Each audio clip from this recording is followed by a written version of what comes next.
Bismillahirrahmanirrahim. Assalamu alaykum, hurmatli ko'rmanlar. İstiqlal gündəlik xəbərlərini görüşünə qızğın qarşılamız. Mən Ərşidin İdiqot. Tövəndə vətənimiz Şərqi Türkistan və dünya gün tərtibigə əlaqədar mühim xəbərlərini huzurunuza sunumuz. Qani diqqətinizlər ekranımızda olsun. Qo'shni davlatlar Xitoyga qarshi josusluq sun'iy hamroh to'ri qurilishini tezlatdi. Xitoyga qo'shni davlatlar Xitoy va Shimoliy Koreyaning tahdidiga taqobil turish uchun josusluq sun'iy hamroh to'ri qurilishini tezlatmoqda. Amerika ovozining 19 mart xabar qilishicha, Osiyo davlatlari sun'iy hamroh to'rini kuchaytirib, rayondagi harbiy harakatlarni nazorat qilishni kuchaytgan. Bu xil razvedka sun'iy hamrohi 500 kilometr egizlikdan yer sharoitini kuzatadigan bo'lib, askarlarning harakatlaridan tortib boshqarilgan bomba qo'yib berishgacha bo'lgan hamma harakatlarni bayqay oladi ekan. Bu xil usul orqali to'plangan uchurlar harbiy to'qinishlarda har qaysi davlatlarning dushmanlarini to'g'ri nishonlashiga yordam beradi ekan.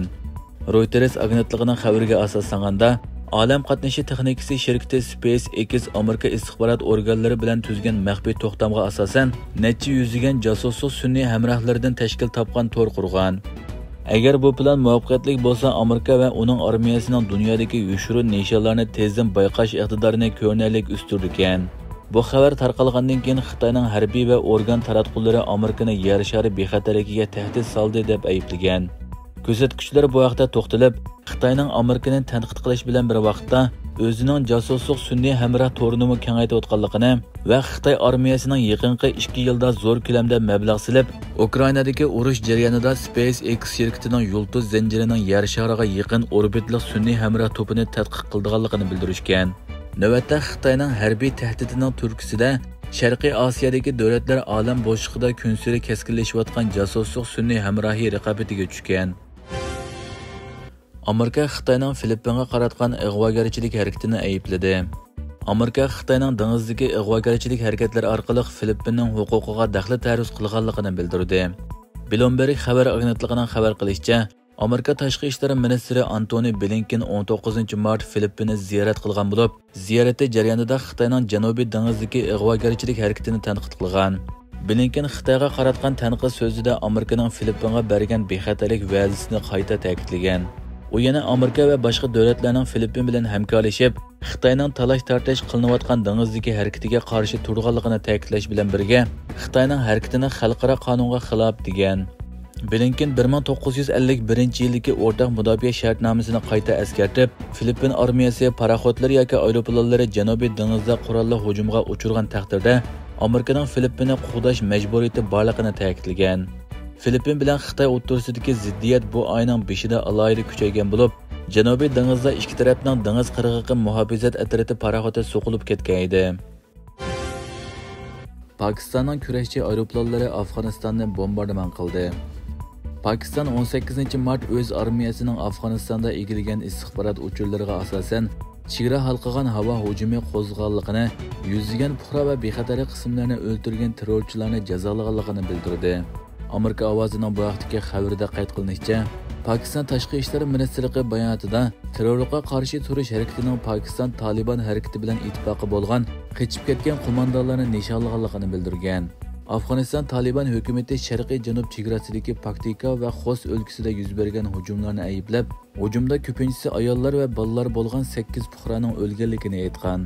Pakiston Tashqi ishlar ministrligi biz Afg'oniston doiralarini konkret va unumli harakat qo'llanib, Afg'oniston tuprog'ining Pokistonga qarshi terrorligining sahnasi sifatida ishlatilmasligiga kafolatlik qilishni talab qildik. Biz yana ularni Pokiston Talibanlarni bexatar panoh joy bilan ta'minlashni rad qilish bilan birga ularni Pokiston hukumatiga o'tkazib berishga chaqirdik degan. Taliban hukumatining bayonotchisi Zabihullah Mujahid Pokistonga norozilik bildirib, Pokistonning bu xil beparvo harakatlarining Afg'oniston zaminiga hujum qilganlik ekanligini bildirgan. Mujahid bayonotida qurolli tashkilotlarning Afg'oniston tuprog'idan foydalanib, Pokistonga yoki boshqa davlatlarga qarshi chiqishga ruxsat qilganligini yana bir qitim rad qilgan. U yana ogohlantirib, Pokiston o'z zamindagi kontrolligining yetarsizligi, iqtidorsizligi sababli kelib chiqqan masalalarni Afg'onistonga do'ngidi. Bunday voqealar intayin nachar oqibatlarni keltirib chiqarishi mumkin bo'lib, ahvol og'ir bo'lganda vaziyat Pokistonning kontrolligidan chiqib ketadi degan. Xitoy Rossiya qatnashmagan yig'inlarni boykot qilamiz dedi. Xitoy Rossiya qatnashmagan ahvolda Ukrainaga munosabatli xalqaro uchrashuvlarni boykot qilganligi haqida Yevropa diplomatlariga propoza qildi. Politico gazetining xabarida bildirilishicha, Xitoyning Yevroasiyo ishlariga mas'ul vakili Li Xuy mart oyida Ukrainani o'zicha olgan holda Yevropa davlatlarini ziyorat qilib, Shveysariyada ichilishi planlangan tinchlik formulasi yig'ini to'g'risidagi shartlarini yetkazgan. Xitoy tashqi ishlar ministrligi bayonot e'lon qilib, yig'inga Rossiya va Ukraina vakillari qatnashgan ahvolda Xitoyning qatnashadiganligini bildirgan. Navbatda Ukraina 1961-yildagi chegaralarni qabul qilishini, Rossiya armiyasining Qrimni o'zicha olgan Ukrainaning barliq ishg'ol qilingan zaminlaridan chiqib ketishini talab qilmoqda. Rossiya bo'lsa bu shartlarning amalga oshmaydiganligini, qo'shilingan Qrim, Xerson va Zaporijya qator rayonlarning salohiyatini talash-tartish qilishga bo'lmaydiganligini ilgari surmoqda. Rossiya tashqi ishlar ministri Sergey Lavrov bu yilning boshida Xitoy vakili Li Xuy bilan ko'rishganda, Rossiyaning Ukraina bilan tinchlik suhbati o'tkazishga tayyor ekanligini va tinchlik formulasiga munosabatlik barliq faoliyatlarda cho'qim Rossiyaning bo'lishi kerakligini aytgan edi. Yevropa Ittifoqi Ukraina uchun 5 milliard yevroluk yordam planini tasdiqladi. Yevropa Ittifoqi Kengashi 2 yildan ko'proq vaqtdan buyon Rossiyaga qarshi jang qilayotgan Ukrainaga harbiy yordam berishga ishlatiladigan mablag'ning so'misining 5 milliard yevro ko'paytirilganligini e'lon qildi. Yevropa Ittifoqi Kengashi bayonot e'lon qilib, Yevropa Tinchlik Fondi nomli pul muomala fondining mablag'ining 5 milliard yevro ko'paytirilib, Ukraina yordam fondi qurilganligini uqtirdi. Bayonotda ko'rsatilishicha, Ukraina yordam fondi harbiy uskunlar va mashqlar orqali Ukraina qurolli qismlarining ehtiyojini qondirishni maqsad qildi ekan.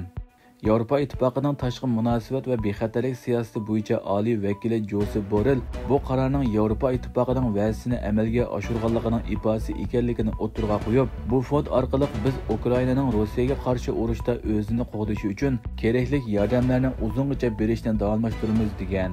Bu qarordan keyin Yevropa Tinchlik Fondining 2021-2027 yillik moliya yuqori cheki 17 milliard yevrodan oshib ketgan.